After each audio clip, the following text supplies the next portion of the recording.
Suspense.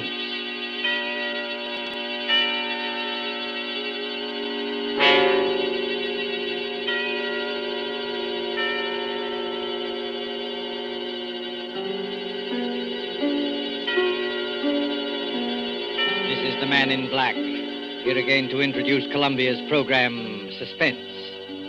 Heading our starring Hollywood cast this evening is Mr. Paul Lucas, and with him are Miss Heather Angel and Mr. Bramwell Fletcher. Story by John Dixon Carr, dealing with strange, very strange happenings in a London curio shop, and called Mr. Markham Antique Dealer, is tonight's tale of suspense. If you've been with us on these Tuesday nights, you will know that suspense is compounded of mystery and suspicion and dangerous adventure. In this series are tales calculated to intrigue you, stir your nerves, to offer you a precarious situation, and then withhold the solution till the last possible moment. And so, with the performances of Heather Angel, Bramwell Fletcher, of Paul Lucas as Mr. Markham, Antique Dealer, we again hope to keep you in suspense.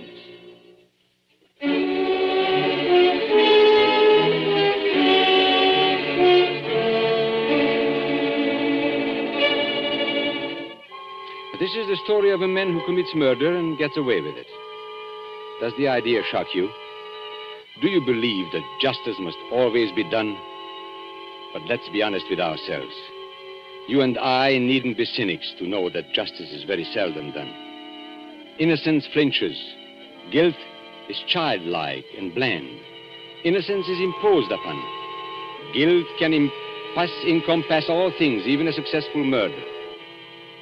And I know this because I was the murderer, you say? Oh, no. Inquire at Scotland Yard. I was the victim.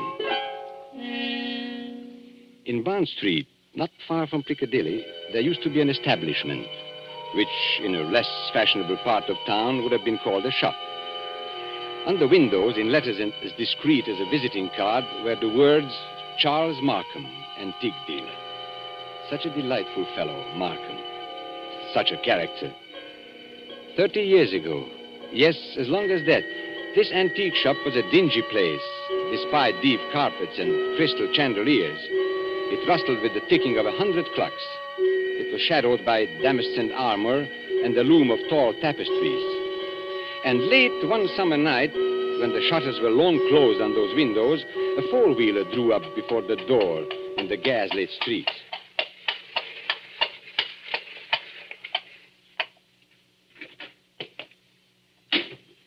That's all, cabby. You needn't wait. Very good, miss. Good night. Good night.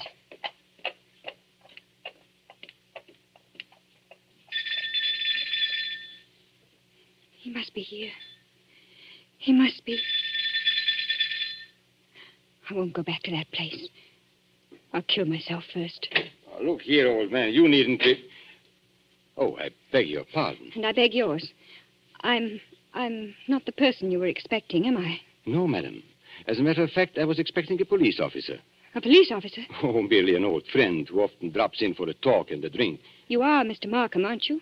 Yes, my name is Markham. Can I be of any service to you? I want to come in. I want to buy a present for somebody. Now, really, madam, this is hardly the time. Yes, I know it's late, but... It's nearly 1 o'clock, madam. Surely tomorrow morning will be... That'll be too late. This is a special occasion. It's a birthday present. That's it. A birthday present. I've got to deliver it before breakfast. And Sir George Lytle says this is the only place in London to buy antiques. Sir George flatters me. Won't you let me come in? Just for 5 minutes. Well, under the circumstances, madam, I think it might be managed. Now, one moment while I put some lights on. No. Please. That one little light will be enough. But you won't be able to see anything. That doesn't matter. I'll trust to your judgment. Just as you like. This way, madam. What's that? That noise? Oh, you mean the clocks, madam? There are more than 100 clocks in this room. I'm very fond of them. Don't they get on your nerves? Ticking away together like a nightmare? Striking the hours together? They don't strike together, madam. When the hour approaches, you will hear a musical din that lasts for some time. Might I interest you perhaps in a clock? No. I hate them. Now, all the same, this grandfather clock might amuse you. What about it? Observe the signature. Johannes Carver, Londini, Facet A.D., 1752. You could see better, madam, if you raised that veil. I'll keep my veil down, thanks. Just as you please. But look at the clock. I open the glass face like this. Then I push the second hand forward like this, and... 1 o'clock and all's well. 1 o'clock and all's well. What was that voice? Only the clock, madam, nothing more. The clock spoke. Clever, isn't it? A device of old John Carver, anticipating Mr. Edison's gramophone by more than 100 years. Oh, but you don't like clocks. No, May I ask whether the present is for a lady or a gentleman? it's for a man. Oh, has he some knowledge of antiques? Yeah, I mean, Furniture, perhaps. Porcelain, bronzes, tapestries, weapons. he might be very much interested in weapons. Then Yes. I imagine his name is Mr. Ronald Gilbert. Now, will you tell me, Miss Ray, why you really came here tonight? So you know who I am. Naturally. You are Miss Judith Ray.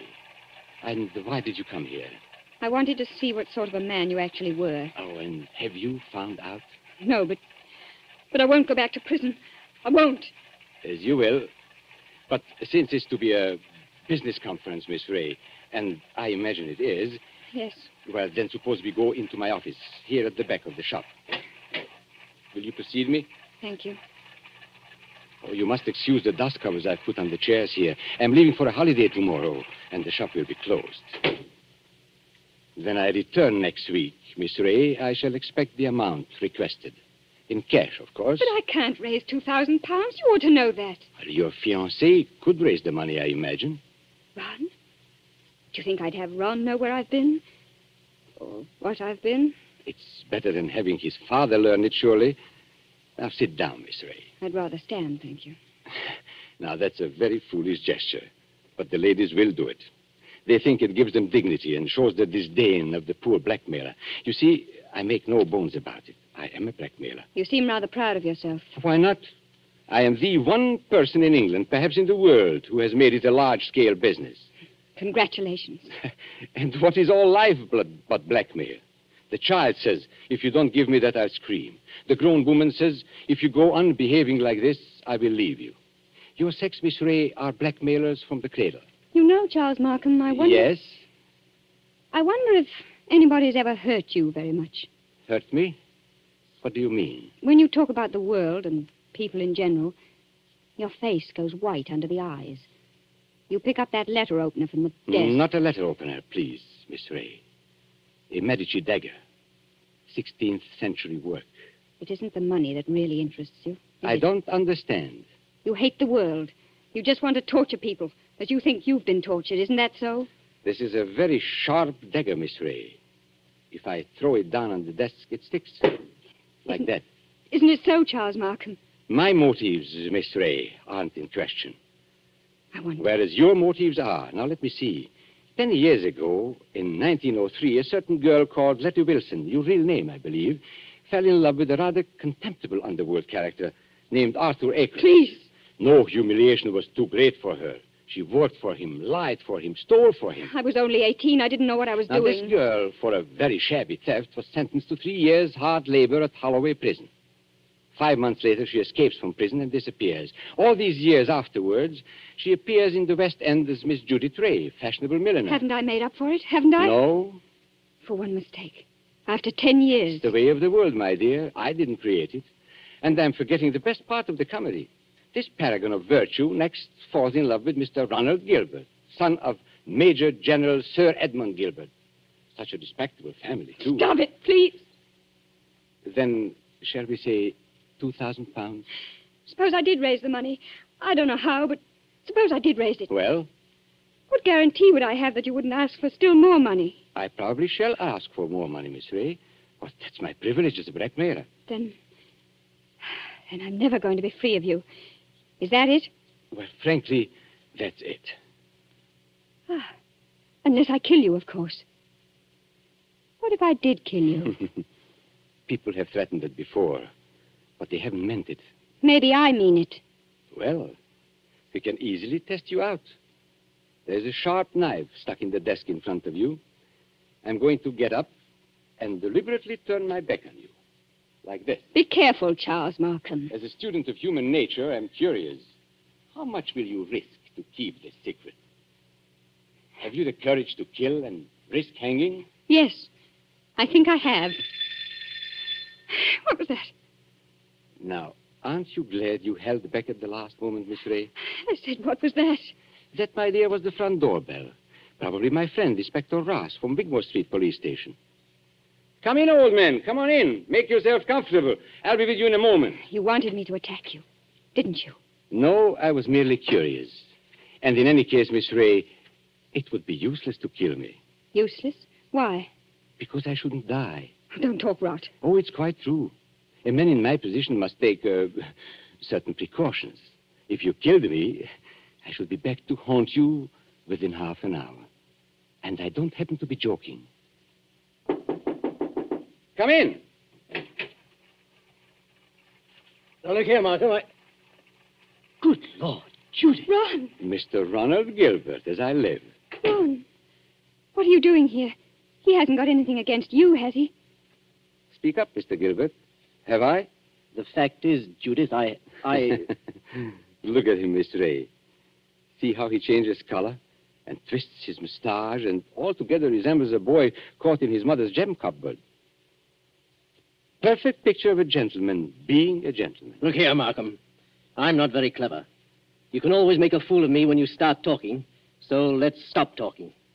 I've brought the money. What money? Oh, merely my fee for keeping quiet about you. So you went to Ron, too. You told him about it. Naturally. If possible, always sell your wares in 2 markets. How much money? Never mind, Judith. I hoped I could do this without your knowing. How much money? 3,000. It's all I could raise. Has he told you who I am and what I've been? Look here, Judith. Who the devil cares who you are or what you've been? I happen to be in love with you. Never mind. Let's get out of here. Ron, it's no good. He'll only come back for more money. I know that, but what else can we do? Nothing, I'm afraid. Well, what's that knife doing there, stuck in the desk? Nothing dangerous, I assure you. No? Merely a curio. I pick it up like this, I flip it down like this, and pick it up again. Miss Ray was very much interested in the dagger. Now, may I have that envelope with the money, please? There you are. Take it. Thank you.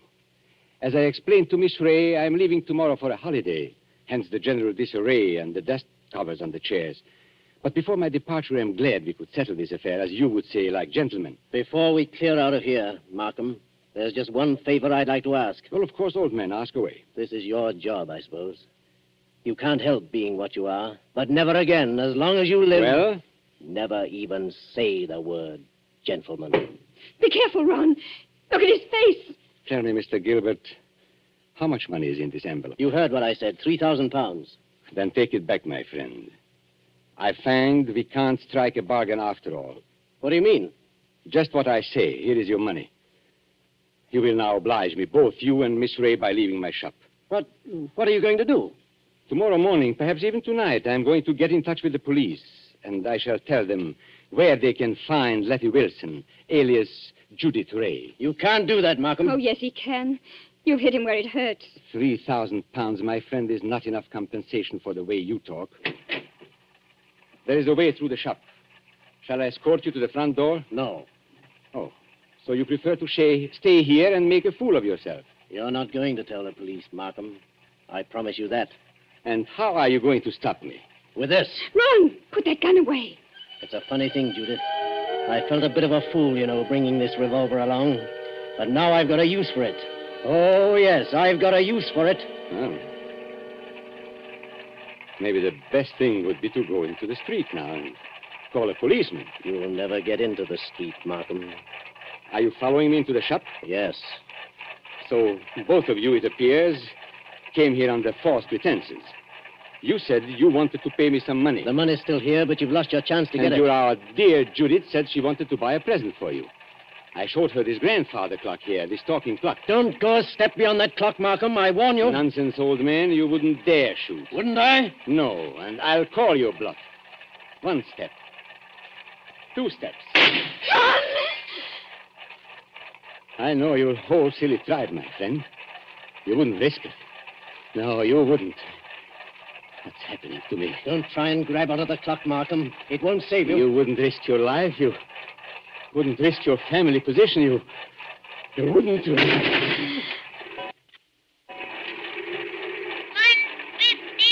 and all's well.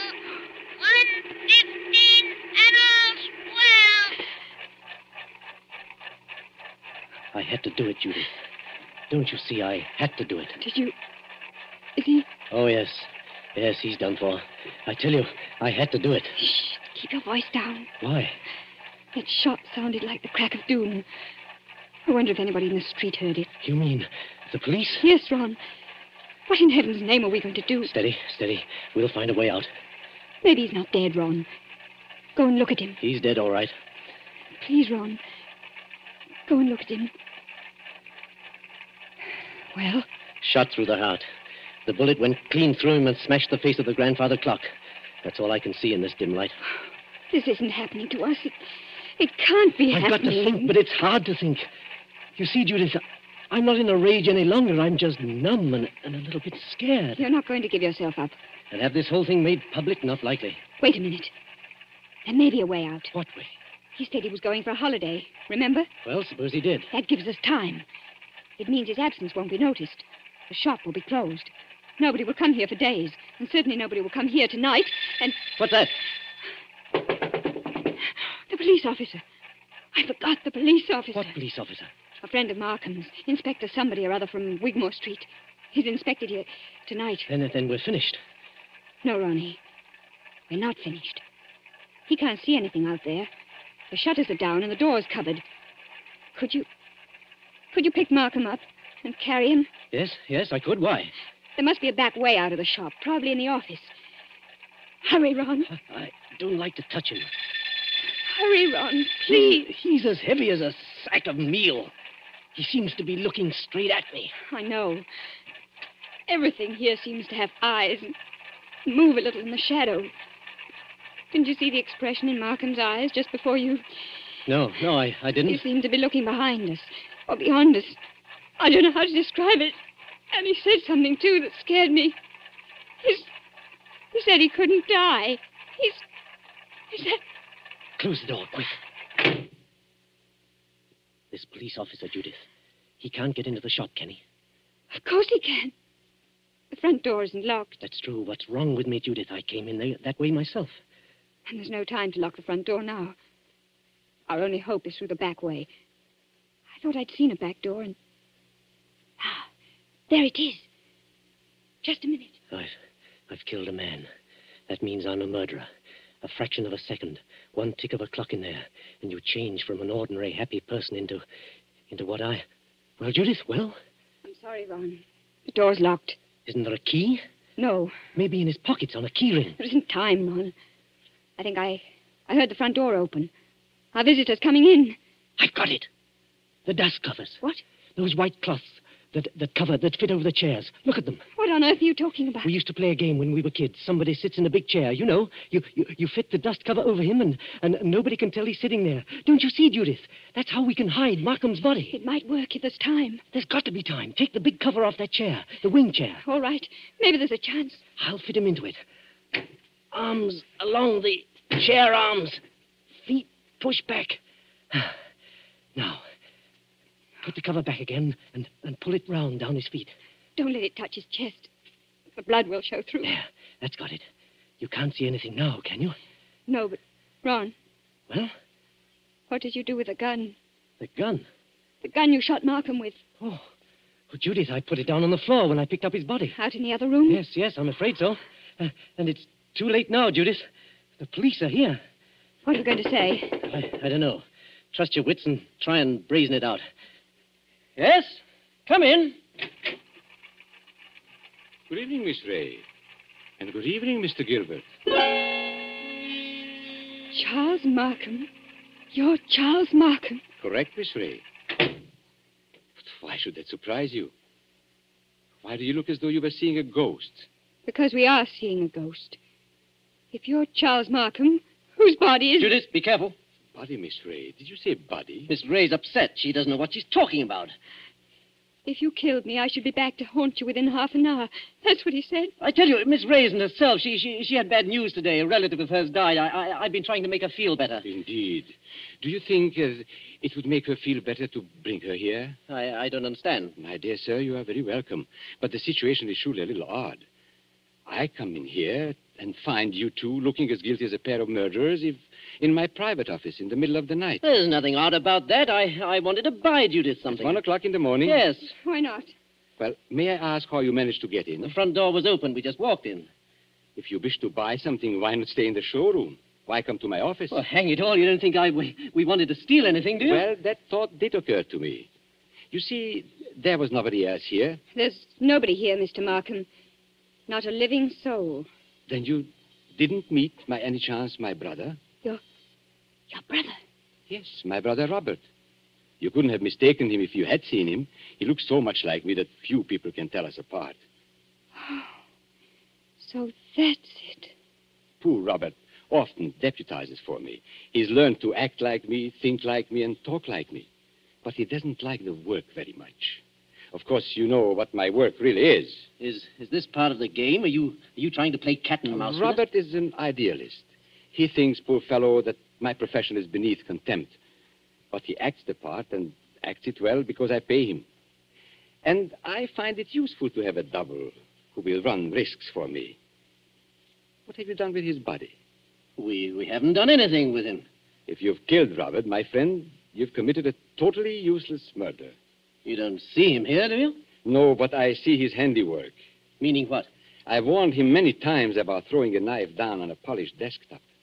Those scratches on the desk are fresh scratches. Of course, if you give me your word of honor that he's not here... Of course, he's not here. Well, in that case, all we can do is sit down and make ourselves comfortable. Will you sit there, Mr. Gilbert? And you, Miss Ray, in that wing chair by the window. What's wrong, Miss Ray? Why don't you sit down? Because I prefer to stand, thank you. Then perhaps you won't mind if I sit in the wing chair. It's a very comfortable one. My brother always says... Don't sit down there for the love Oh. So that's it. Yes, that's it. It is rather a thick chair. I press against the dust cover and blood comes through. I lift the bottom of the dust cover and... What's the use of going on with this? I killed him. You admit that? Yes, I admit it. But Judith had nothing to do with this. I swear she hadn't. My telephone, you notice, is against the wall. I shall have to turn my back to you when I ring. Ring? Where? Wigmore Street Police Station. Oh, no. Give him a chance. Please give him a chance. Hello? Hello, operator. I want Regent 0586. I won't let them take you on. I 0586. won't. It's no good, Judith. I killed a man. I meant to kill him. That's all there is to it. A very sensible attitude, my friend. And if the lady has any idea of flying at me with that knife, just notice what I've got here. A .32 revolver, one chamber fired, picked up off the floor in that room where... Hello?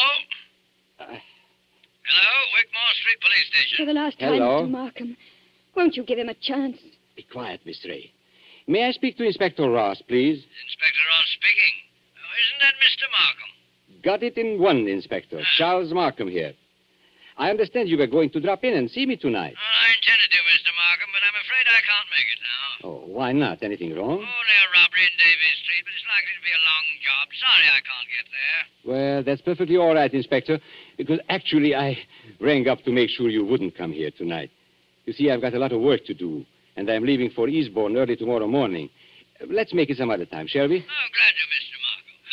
No crimes being committed up your way, I suppose. No, Inspector. It's as quiet as the grave. I've never known a more peaceful night. Goodbye. Why did you do that? Now, please, don't excite yourself, Miss Ray. Didn't you hear what I told the Inspector? Yes, but is this some more trickery? Trickery? How can it be? I don't know. That's what I'm asking you. I should call it generous when I let my poor brother's death go unavenged. You're not doing this without a reason. Naturally not. But has it occurred to you, either of you, that I might not want my business dealings revealed in court? What are you driving at? And has it also occurred to you that a man's double, who looks exactly like him, and shares all his secrets may become a danger rather than an asset. He knows too much. He wants too much, and so... I think I understand. You're glad he's dead. Not glad, my dear. You shock my brotherly feelings, but definitely relieved. Look here, you can't get away with this. Get away with it, sir? Aren't you forgetting that you are the murderer? Then what are you going to do? Now, it is very simple. We three, in an unholy partnership, will dispose of Robert's body. Or would you rather hang? He's got us, Ron. There's no other way. But how can we dispose of the body? This seems worse than killing him. It's filthy, cold-blooded... Practical necessity. And as for disposing of the body, nothing is easier. We shall simply gather and...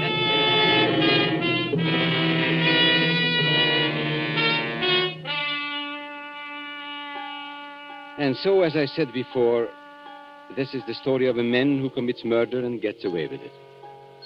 Now, Ronald Gilbert looks back across the years and is still firmly convinced of his own guilt.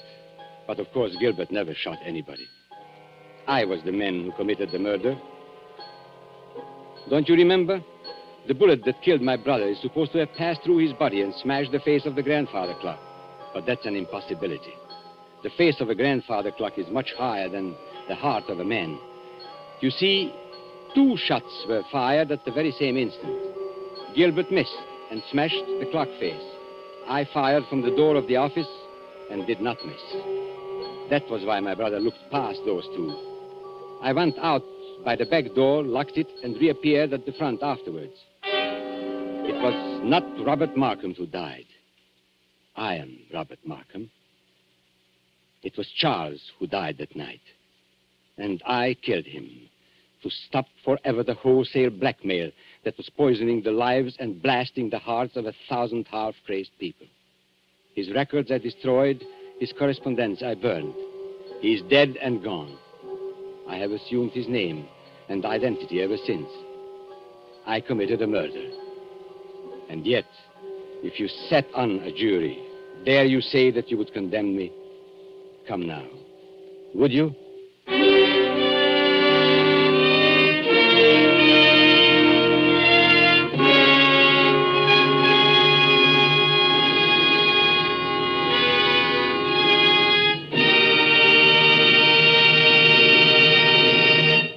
And so closes Mr. Markham, Antique Dealer, starring Paul Lucas with Heather Angel and Bramwell Fletcher. Tonight's tale of Suspense. This is your narrator, the man in black, who conveys to you Columbia's invitation to spend this half hour in suspense with us again next Tuesday, when we will have the pleasure of bringing you Mr. Charles Lawton and Miss Elsa Lanchester, who will star in one of the most famous and suspenseful of Agatha Christie's thrillers, The ABC Murders. The producer of these broadcasts is William Spear, with Ted Bliss, the director, Lud Gluskin and Lucian Morowick, conductor and composer, and John Dixon Carr, the author, collaborated on tonight's Suspense. This is the Columbia Broadcasting System.